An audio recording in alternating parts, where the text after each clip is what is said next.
bienvenue sur cette nouvelle vidéo. Aujourd'hui, je vais répondre à vos questions car c'est la foire aux questions. Effectivement, je vous avais demandé sur Instagram si vous aviez des questions à me poser et vous avez été quelques-uns à me répondre. Enfin, du coup, à me poser des questions et c'est moi qui vais répondre.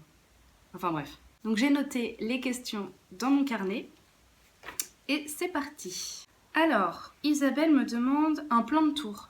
Pour le moment, c'est pas prévu tout de suite. J'aimerais bien en faire un plus tôt cet été. Parce que je me dis qu'avec le soleil de l'été qui va rentrer dans mon intérieur, ça sera vachement plus agréable à regarder. En plus, je filme avec mon téléphone, donc déjà, c'est pas super niveau qualité d'image. Mais en plus, s'il fait gris, voilà. Deuxième question, Maëva. Tu ne dis... Ah oui, ça m'a fait rire. Tu ne dis jamais abonnez-vous, activez la cloche, etc. comme les autres youtubeurs. Est-ce un oubli ou est-ce volontaire? Eh ben, figurez-vous que j'en ai parlé avec Karen quand je suis allée la voir chez elle. C'est pas un oubli. C'est plus volontaire, on va dire, parce que... en fait, j'ai pas envie de vous inciter à quoi que ce soit. Si vous vous abonnez, j'estime que c'est vous qui en avez envie et j'ai pas besoin de vous le rappeler. Moi, par exemple, quand je vais sur YouTube, si j'aime une chaîne, je m'abonne même si la personne ne dit pas abonnez-vous, etc. Enfin, voilà. Après, peut-être que je devrais le faire. Ça serait peut-être mieux. Je sais pas. Mais c'est pas... Déjà, je trouve que c'est pas naturel. J'ai toujours du mal à finir mes vidéos. Alors si en plus je dois me rajouter quelque chose à dire... Bon, voilà. Mais si vous voulez vous abonner, mettre un pouce, il y a quoi? La petite cloche et mettre un commentaire, vous avez tout à fait le droit. Troisième question, Laetitia qui me demande comment se passe ta formation. Ma formation se passe plutôt bien pour le moment, même si ça avance pas aussi vite que je l'aurais voulu, parce qu'il y a des choses que je m'attendais pas à trouver en fait dans la formation, style les animaux. Ouais. Il y a beaucoup de trucs à apprendre sur les animaux et j'aime les animaux, mais j'avoue que ça m'intéresse pas des masses. La réglementation pour l'adoption d'un animal, par exemple, ou toutes les caractéristiques et les noms compliqués des poissons, des oiseaux et tout. Enfin, voilà, c'est pas quelque chose qui me passionne, donc c'est vrai que j'ai beaucoup de mal avec ce chapitre-là, et c'est un gros chapitre. Il y a aussi tout ce qui est vente, donc les techniques de vente, les stocks, etc. Bon, ça, j'ai quand même des bases vu que je travaille dans le commerce à la base. Mais ouais, revoir tout ça, c'est un peu lourdingue quand même. Après, par contre, tout ce qui a attrait aux plantes, là, c'est le gros kiff. J'adore ça, la biologie végétale et tout. Au début, c'était vraiment compliqué parce que la science, tout ça, c'était pas trop mon fort à l'école et ça l'est toujours pas. Mais ça permet aussi de comprendre comment fonctionnent les plantes et peut-être qu'aussi ça me sert au quotidien, donc c'est plutôt cool. Autre question de Marion, où achètes-tu tes plantes? Un peu partout, là où je vais et où il y a des plantes, s'il y en a une qui me plaît, je la prends. Dernièrement, j'ai acheté des plantes à Lidl, sinon j'en ai trouvé sur le Bon Coin aussi, enfin une surtout. Qu'est-ce qu'il y a d'autre? Après, j'achète plus beaucoup de plantes. Je préfère me contenter de celles que j'ai pour le moment. Après, il y a un site sur lequel je lorgne beaucoup et j'y vais au moins une fois par semaine. C'est Nelumbo Garden et je pense que je vais craquer. Je vais finir par passer commande. Mais en fait, c'est le délai de livraison qui me freine un peu quand même. Attendre 3 mois des plantes que tu as commandées... c'est un petit peu long. Sinon, bien sûr, il y a Truffaut, Jardiland, etc. Et il y a également une petite jardinerie à côté de chez moi qui s'appelle la Allo Plante. Et là, j'adore y aller avec ma maman, par exemple. C'est toujours notre petit moment cool de la semaine.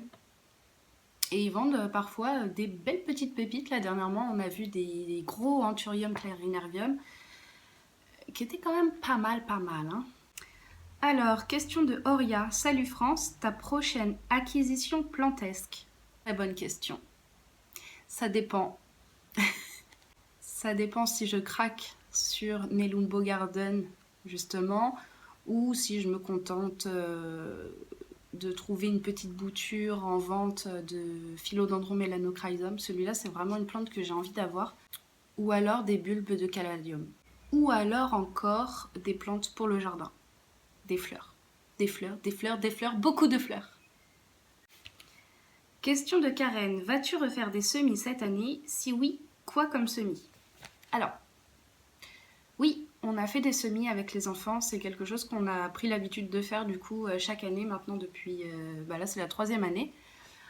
On plante à peu près la même chose pour le moment. J'essaye de déjà me perfectionner entre guillemets sur les trucs qu'on a l'habitude de planter.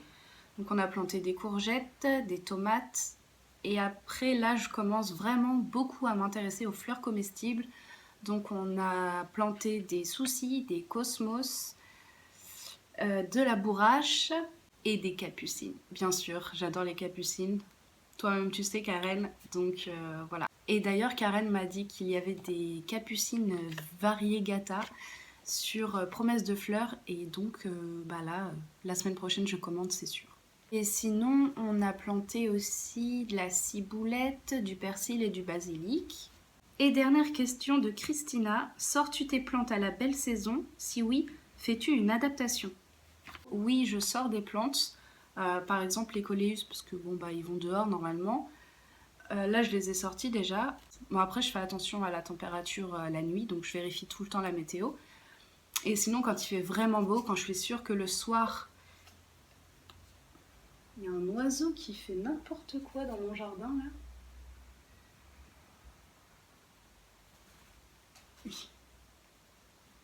Il prend des brindilles pour faire son nid, c'est trop chou.